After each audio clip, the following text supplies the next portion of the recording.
கர்த்தருடைய பரிசு நாமத்திற்கு ஸ்தோத்திரம்.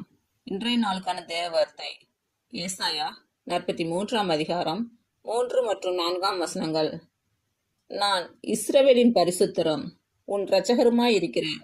உன் தேவனாகிய கர்த்தர் உன்னை மீட்கும் பொருளாக எகிப்தையும் உனக்கு ஈடாக எத்தியோப்பியாவையும் சேபாவையும் கொடுத்தேன்.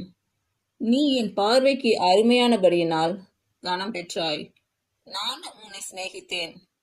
ஆதலால் உனக்கு பதிலாக மனுஷர்களையும் உன் ஜீவனுக்கு ஈடாக ஜனங்களையும் கொடுப்பேன். இன்று பிறந்த நாள் மற்றும் திருமண நாள் காணும் அனைவருக்கும் இயேசு கிறிஸ்துவின் நாமத்தினாலே வாழ்த்துக்கள். கர்த்தர் உங்கள் பலவீனங்களை மாற்றி உங்களுக்கு பலத்தை கட்டளையிடுவாராக. கர்த்தர் உங்களையும் உங்கள் பிள்ளைகளையும் உங்கள் பிள்ளைகளின் பிள்ளைகளையும் ஆசீர்வதிப்பாராக.